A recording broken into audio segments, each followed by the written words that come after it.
Olá meu irmão, olá minha irmã, sejam muito bem-vindos. Estamos aqui hoje para nós fazermos a nossa recapitulação da lição da Escola Sabatina.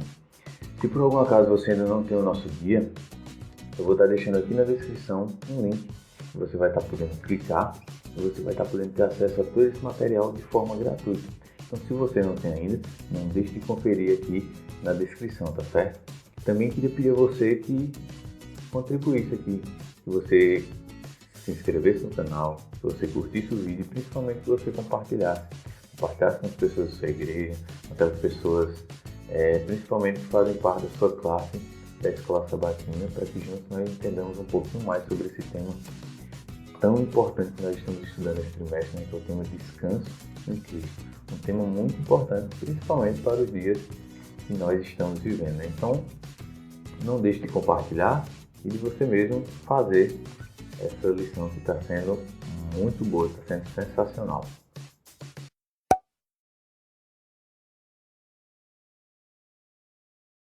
E antes de nós começarmos também, eu queria convidar você, na verdade, para que nós orássemos e pedíssemos a direção do nosso Deus. Então, curte sua fronte onde você estiver e oremos ao nosso Deus.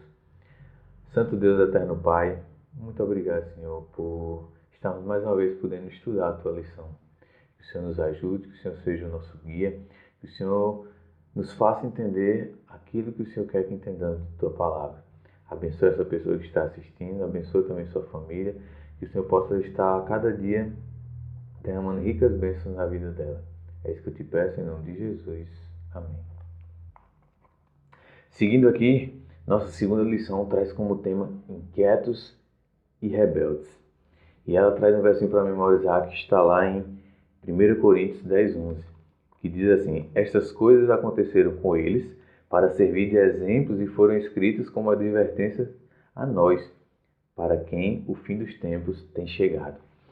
Então, nós vamos estudar um pouquinho essa semana como se deu ali a peregrinação do povo de Israel até a Terra Prometida. E que coisas aconteceram ali, como Israel ficou ali inquieto, por que ele ficou inquieto. E nós vamos entender essas coisas para que sirvam justamente, como Paulo está aqui, de lição para nós que vivemos no tempo do fim, né? Então vamos seguindo aqui para o domingo. Nós temos como tema inquietos em um deserto.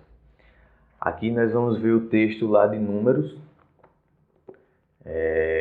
capítulo 10, capítulo 11 na verdade, do verso 1 até o 11. Porém eu não vou ler todo com vocês aqui, eu vou ler só alguns que me chamaram mais atenção aqui, que eu achei mais relevante para nós comentarmos aqui. Começando do verso 4, diz assim, ó: então o bando de estrangeiros que viajava com os israelitas começou a desejar intensamente a comida do Egito. E o povo de Israel também começou a se queixar. Ah, se tivéssemos carne para comer! Que saudade dos peixes que comíamos de graça no Egito, quando tínhamos pepinos, melões, alhos porós, cebolas e alhos à vontade. Mas agora perdemos o apetite. Não temos outra coisa além desse maná. Então veja que o povo de Israel, eles estavam há mais de um ano comendo desse maná de Deus. Deus tinha mandado ali. Porém, aqueles estrangeiros, aquela mistura de gente, como trazem algumas traduções, são pessoas que ali viviam no Egito, de outras nacionalidades, ou pessoas que Israel foi passando ali pela terra delas, e elas viram, nossa, esse Deus dos israelitas é realmente mais poderoso que os deuses do Egito. Então eles resolveram seguir ali o povo de Israel e, consequentemente, seu Deus. Só que essas pessoas começaram a reclamar. Começaram a reclamar que tinham apenas um maná para comer, e em seguida a reclamação passou para o próprio povo de Israel. E então o povo de Israel começou a reclamar: quem me dera que eu tivesse as comidas do Egito, variedade, só tenho esse maná para comer. E aí então começou a murmuração. A Bíblia ainda traz aqui, né, que o maná era como uma sementinha de coentro, que tinha aparência de resina. Então era uma coisa bem pequenininha, que eles coziam, eles batiam ali em pilão ou moíam para fazer bolos, para fazer pães e assá-los no forno em geral, né? Então eles poderiam usar aquilo como alimento. E era um alimento que supria todas as suas necessidades. Veja o que o livro Patriarcas e Profetas diz, lá na página 378. Deus poderia tão facilmente tê-los provido de carne quanto de maná. Impôs, porém, uma restrição para o seu próprio bem. Era seu propósito supri-los de alimento mais adaptado às suas necessidades do que o regime estimulante a que muitos se haviam acostumado no Egito. Então, ó, eu estou lendo nesse livro aqui, ó, Patriarcas e Profetas, que é a versão completa, e veja que Deus procurou santificar as vontades de seu povo. O povo estava ali acostumado, passou muito tempo no Egito, 430 anos ali, e eles tinham se acostumado com o estilo de vida dos egípcios, que não é o estilo que Deus deseja para seu povo. É interessante até que no livro Conceito sobre o Regime Alimentar, Ellen White diz que Deus tinha pretensão de restaurar a dieta pré-diluviana, né? Que era uma dieta vegetariana. Porém, devido à teimosia do povo, Deus não podia ir adiante com seu plano. Não porque Deus não tinha poder para isso, mas porque Deus não interfere e não nos obriga a nada, né? Ele queria que o povo mudasse seus hábitos para o seu próprio bem. Era bem para o povo fazer aquilo. Como a reforma de saúde nos foi dada hoje como algo benéfico para a gente. Muitas vezes a gente olha para a reforma de saúde e pensa, não tem nada para comer, só tem isso. Só vou poder comer isso agora. Mas veja que é algo para o nosso bem, é algo bom para nós. E se nós prestarmos atenção, tem muito mais variedade de vegetais, de plantas, de frutos, do que mesmo de alimentos carnes, né? Mas nós insistimos em dizer que agora nós não vamos ter quase nada para comer, se nós deixarmos de comer aquilo que Deus pediu que nós deixássemos, né? E isso foi uma estratégia de Satanás com o povo ali no deserto. Veja o que Ellen White segue dizendo aqui no livro. Satanás tentou-os a considerar essa restrição como injusta e cruel. Satanás fez o povo ali murmurar e pensar que essa restrição de não comerem carne era uma restrição injusta e cruel da parte de Deus. Mas Deus estava querendo apenas o bem de seu povo. Aí continua dizendo aqui, fez-los cobiçar coisas proibidas, porque viu que a satisfação desenfreada do apetite tenderia a produzir sensualidade. Olha que interessante, né? E por este meio o povo poderia ser mais facilmente submetido ao seu domínio. Satanás sabia que ele, ao excitar ali o apetite, outras paixões vis também seriam comumente como se diz, excitadas. E ele começou ali a dizer, olha, é injusto vocês não comerem carne, é uma restrição injusta de Deus. Se nós prestarmos atenção mais na frente, um dos episódios, né, que mais provocou a ira de Deus foi um episódio envolvendo justamente o que ela diz aqui, a sexualidade, né? O povo ficou excitado ali com as mulheres que apareceram ali. Perdão, pessoal, tive que cortar aqui porque passou um paredão aqui, né? Mas voltemos aqui. Então o povo caiu ali naquela tentação do deserto, as mulheres e tal foram excitadas à sensualidade. E isso foi algo muito prejudicial. Porém, Deus mandou aquilo que o povo queria, né? Deus mandou ali um rebanho enorme de cordonizes para que o povo fosse satisfeito. A reclamação foi tão grande que até Moisés estava ali dizendo, meu Deus, se a gente seguir aqui lendo em Números, por acaso fui eu que botei todo esse povo no mundo? Por acaso sou responsável por todo esse povo? Senhor, como é que pode? Aí Deus foi e mandou as cordonizes, né? E é interessante que diz também que Deus deu ao povo aquilo que não era para o seu máximo bem, porque persistiram em desejá-lo. Não queriam satisfazer-se com as coisas que se mostrariam ser para eles um benefício. Seus rebeldes desejos foram satisfeitos, mas foram entregues ao sofrimento e às consequências. Aqui em Números diz que muitos daqueles que comeram pereceram ali por uma febre terrível. E alguns deles pereceram de enfermidades assim que colocaram o alimento na boca. Então veja que eles desejaram ali uma coisa muito, desejaram muito aquilo, mais até do que aquilo que Deus queria para eles, que era uma coisa boa. E é interessante que a lição segue dizendo que eles não se rebelaram só porque queriam carne, mas na verdade se rebelaram contra a liderança de Deus. Então o povo ali não queria mais ser liderado por Deus. Eles queriam voltar para o Egito, porque eles não se lembraram das calamidades que passaram, da escravidão, do sofrimento. Se lembraram apenas da comida, daquelas coisas que eles tinham ali para comer, das coisas boas. Então veja que o povo rapidamente se esqueceu de todas as misérias e de todas as bênçãos que Deus tinha dado, né? Porque Deus já havia mais de um ano que estava sustentando eles ali com o maná, mas o povo continuava ali duro e sem querer seguir as orientações de Deus. Seguindo para a segunda, nós temos aqui algo bem interessante.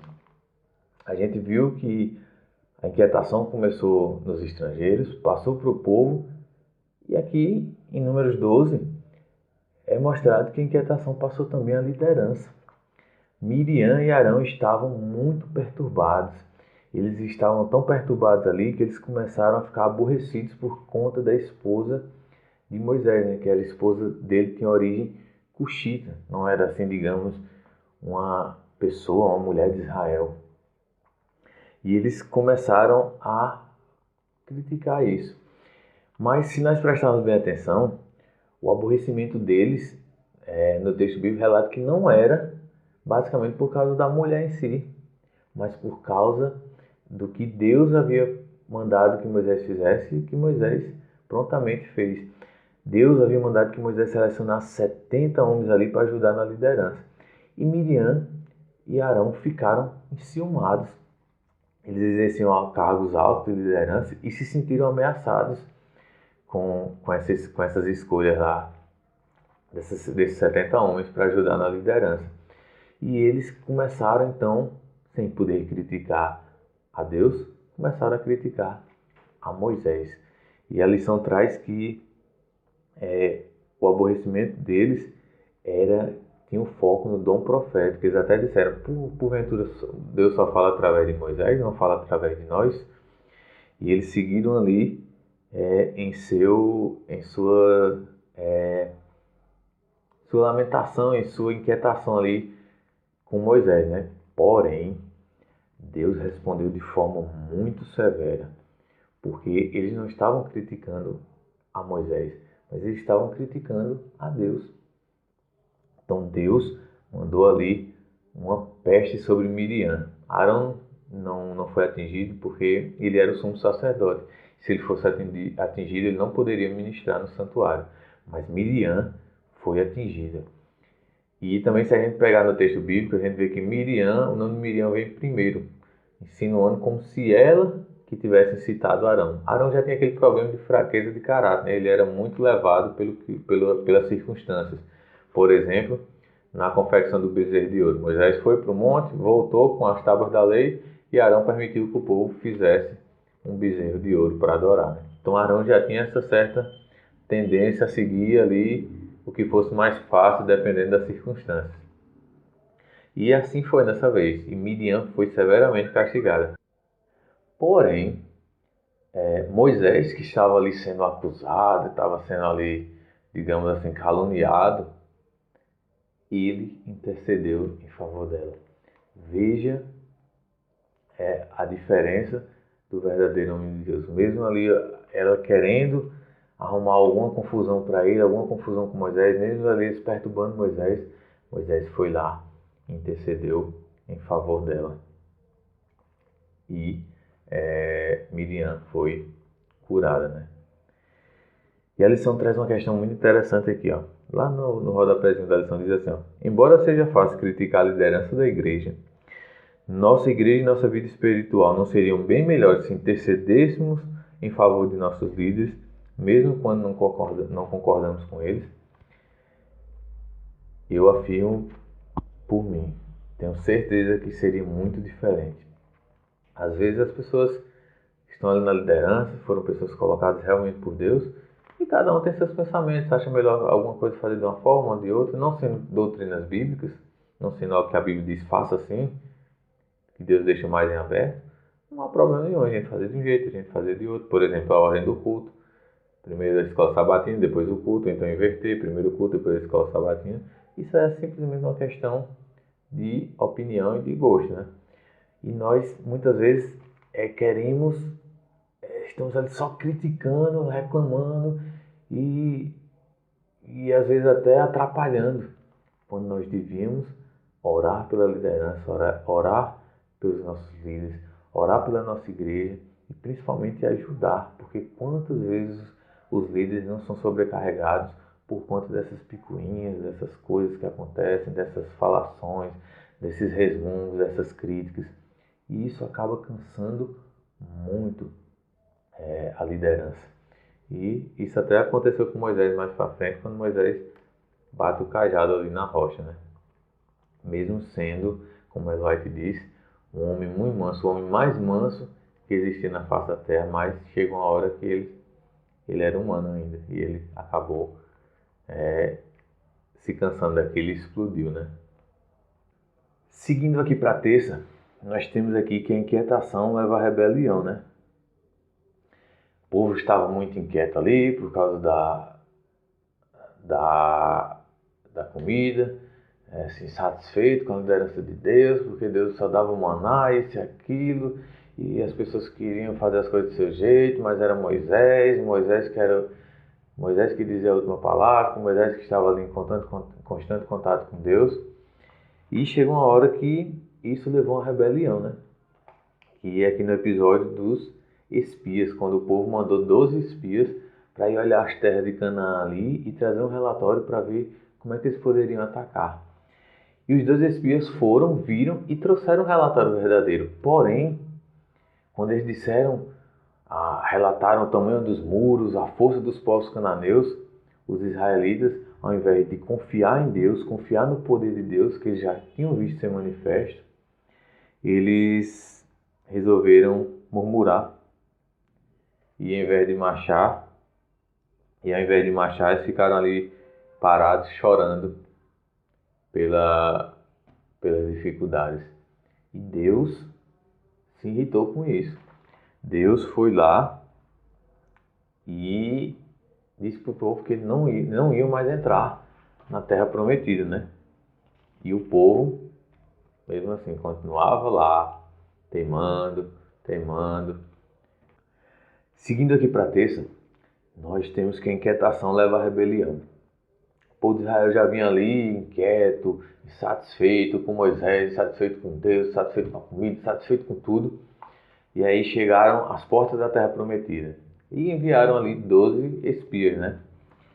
E os espias trouxeram um relatório verdadeiro, né? Trouxeram ali relatando sobre a grandeza das muralhas dos povos, a força daqueles povos. E Israel, ao invés de confiar em Deus, Deus já tinha mostrado para eles a grandeza de seu poder. Mas mesmo assim, eles ao invés de seguirem marchando, eles murmuraram, pararam de marchar e começaram a chorar. E Caleb, é interessante que Caleb, percebendo toda aquela situação, começou a falar: não, é isso mesmo, as muralhas são grandes, o povo é forte, mas nosso Deus é mais poderoso do que todos eles. E começou a incitar o povo. E até que chegou uma hora que os outros espias começaram a falar também e a desanimar o povo. E teve uma hora que o povo quis até apedrejar Caleb, Moisés e Josué, né? Só que Deus ali interveio de forma miraculosa e livrou eles.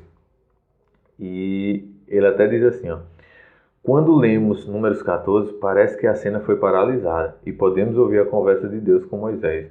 O Senhor reconheceu que, embora a intenção do povo fosse jogar pedras em Moisés, Caleb e Josué, em última análise, a rebelião era contra Deus.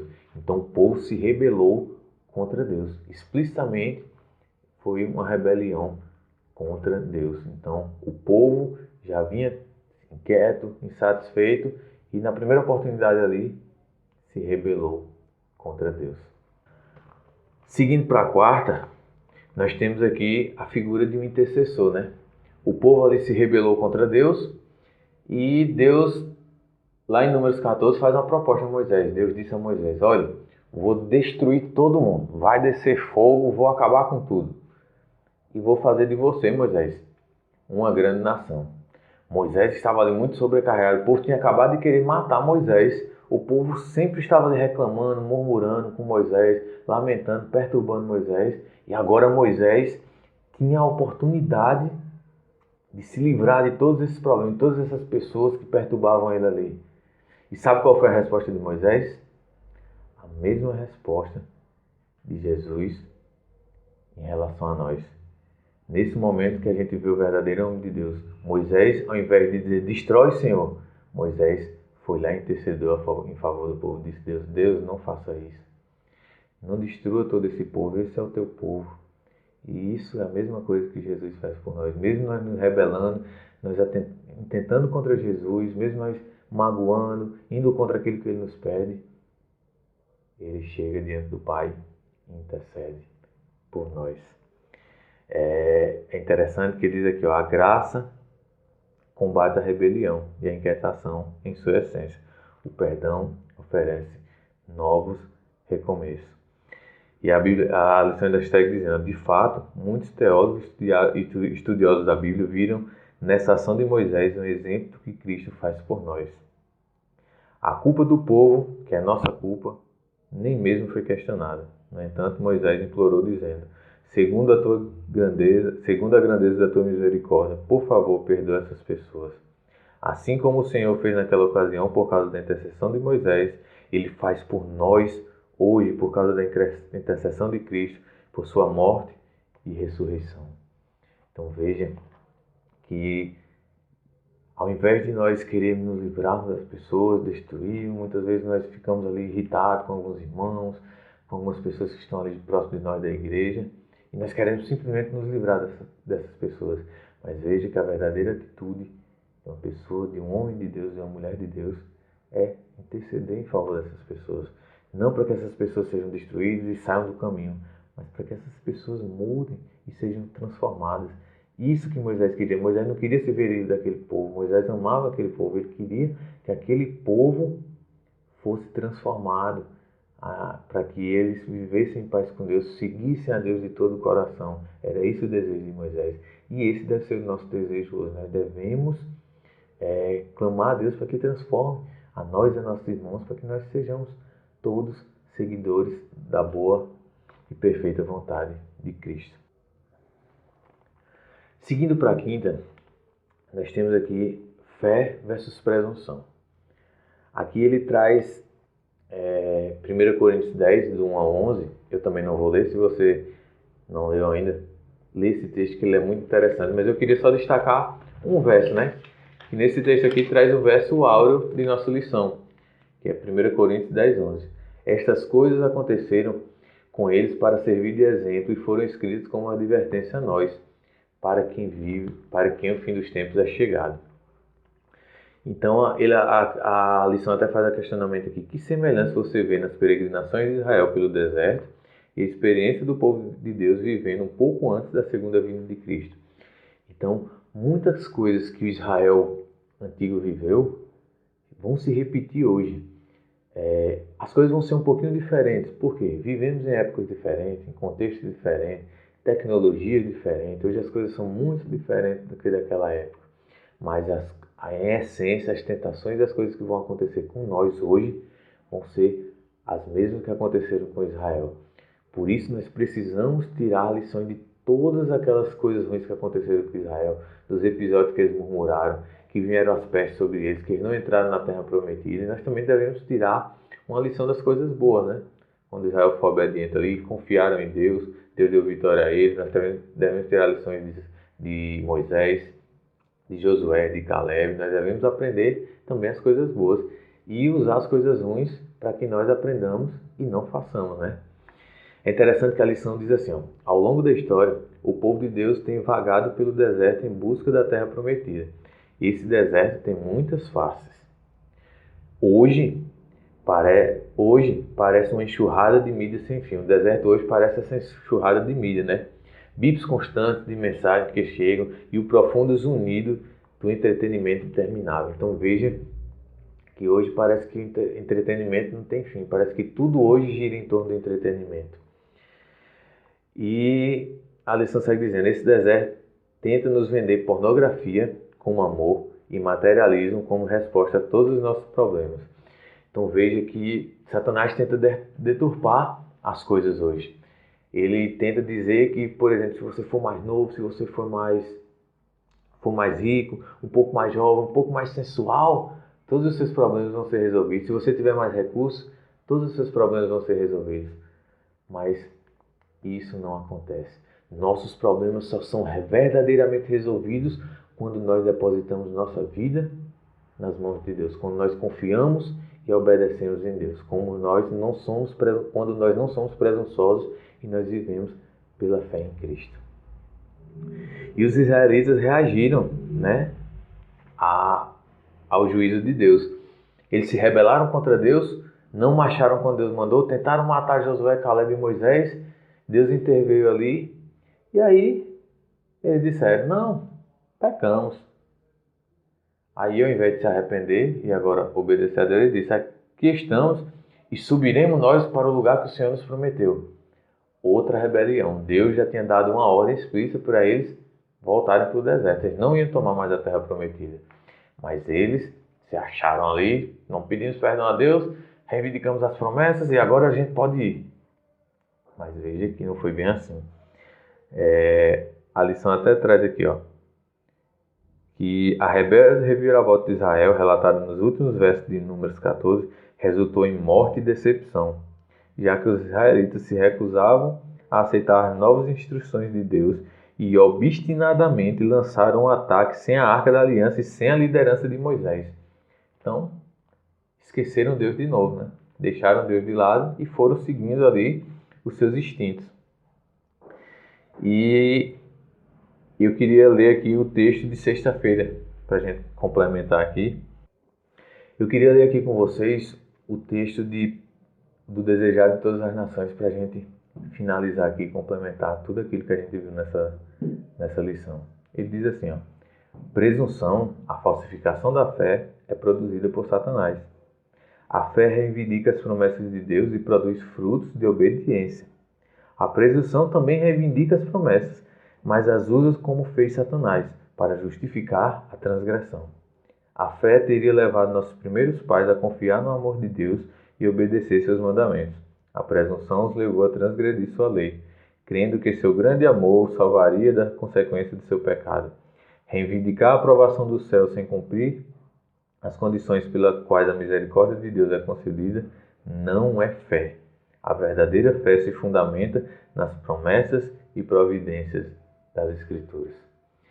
E o apelo que a lição deixa para nós hoje, que é o apelo que eu quero fazer para você, você tem vivido pela fé ou você tem vivido presunçosamente? Você tem sido presunçoso na reivindicação das suas promessas? Será que você tem reivindicado as promessas de Deus e o perdão que Ele promete simplesmente para cobrir as suas vontades, os seus desejos, aquelas coisas que você faz que você sabe que é errado, mas você quer fazer mesmo assim, e você posteriormente reivindica a promessa de perdão de Deus para que você possa ser livrado das consequências?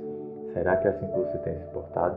Será que você tem feito como Israel fez no deserto, sido ali presunçoso e muitas vezes tirando Deus da liderança de sua vida, querendo voltar a fazer coisas que Deus já tinha livrado eles e livrado você também? Será que você tem vivido como o povo viveu ali às portas de Canaã? Nós estamos às portas da Canaã celestial. Será que você tem vivido do mesmo jeito que Israel? Deus pede coisas para você, Deus quer santificar sua vontade e seus desejos, mas você prefere ficar fazendo suas vontades e seus desejos e não se coloca inteiramente nas mãos de Deus. E como Israel, estando às portas da Canaã celestial, nós precisamos voltar para o deserto. Então, querido, não seja presunçoso. Tenha uma fé verdadeira. Coloque-se nas mãos de Deus. Deixe Deus guiar suas vontades. Deixe Deus guiar os seus desejos. Pois serão, com certeza, o melhor para você. Deus só quer o melhor para a gente. Deus não nos tira nada que seja bom. Deus só tira coisas que vão fazer mal para a gente, que aparentemente são boas, mas que no fim levam à morte e à destruição. Que Deus possa lhe abençoar, que você possa continuar estudando essa lição, que eu tenho certeza que você vai tirar lições muito preciosas para a sua vida. Então até semana que vem. Tchau, tchau.